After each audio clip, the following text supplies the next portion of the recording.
It was June 1st, 1676. The Baltic Sea.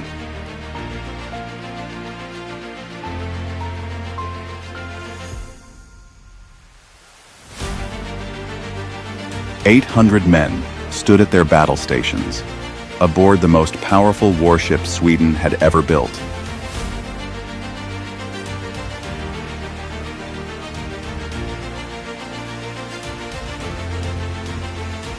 She was called Kronan, the crown, the pride of a young king.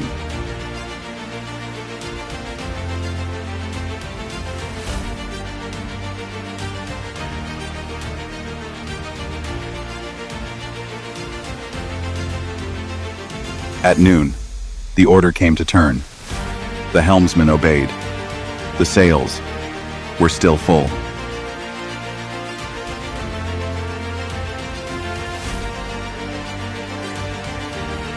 Within 4 minutes, 800 men were gone. The disaster had begun long before the explosion.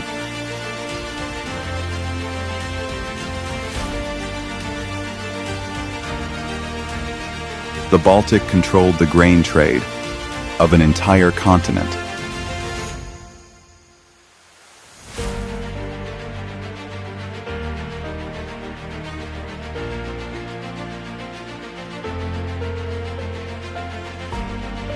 Whoever controlled the Baltic controlled the trade that fed Northern Europe.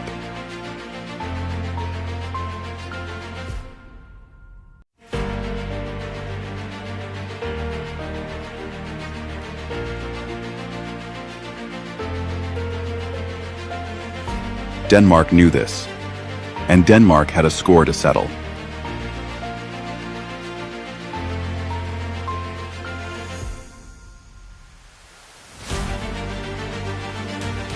Sweden's answer: send the Kronan.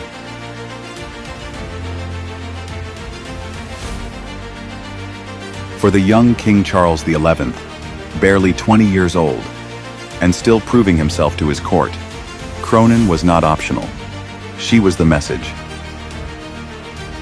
In command, Admiral Lorenz Kreutz, a nobleman of considerable political standing, a capable treasury administrator, a man who had spent his career managing accounts, not fleets.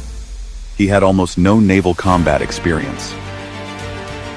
What happened next was not simply the story of one man's mistake. It was the story of an empire that placed prestige above preparation.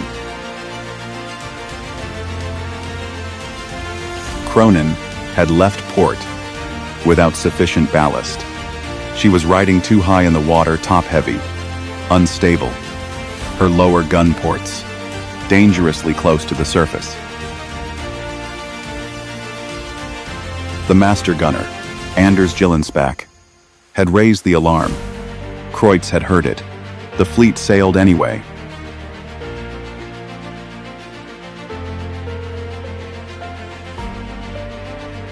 It required patience. It required discipline. Above all, it required every ship in the fleet to receive and understand the same orders at the same moment.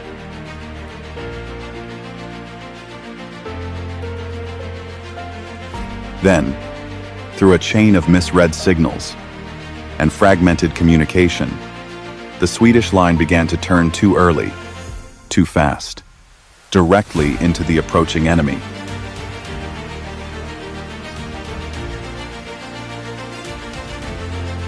She swung hard to port, into the wind. Her sails, still fully set, caught the full force of the Baltic gust.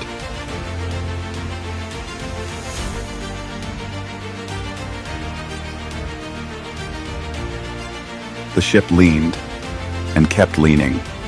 Water began flooding through the lower gun ports. Below decks, 800 men felt the world tilt beneath them. Cannons broke loose from their lashings. Iron and oak slammed against the walls in the dark. Men clawed at anything fixed. The ship groaned, like something alive and dying. The wind had already decided.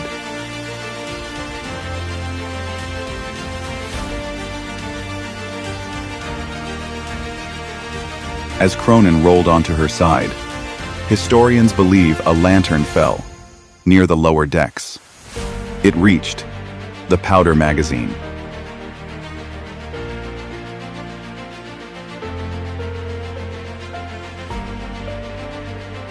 The explosion tore the bow of the ship apart. An eyewitness aboard a nearby vessel reported a column of fire rising so high it was visible from the Swedish coastline.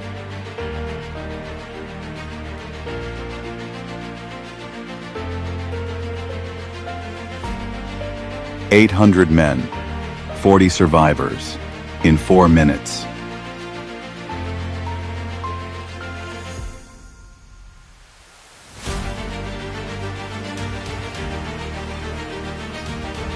The sea closed over all of it.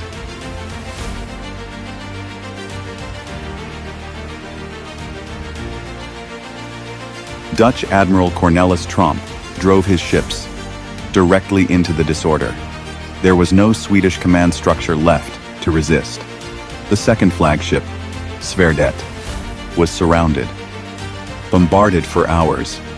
Her commander, Admiral Claes Ugla, went down with her. In 1628, just 48 years earlier, the Swedish warship Vasa, the most celebrated ship of her age, capsized and sank in Stockholm harbor. On her maiden voyage, they had seen this before. What drives an institution to repeat its own catastrophe? In 1980, Lars Einarsson located the wreck. What his team recovered was extraordinary. Bronze cannons still intact, gold coins scattered across the seafloor, personal belongings of men who never came home. A boot, a comb, a coin purse, with the contents still inside. It is the story of an institution that saw the warning signs, recorded them, and proceeded anyway. Not out of recklessness, out of a fear, more powerful than the fear of sinking the fear, of appearing weak. The Baltic remembers, June 1st, 1676. Subscribe to Stratemica because history didn't start with the textbook.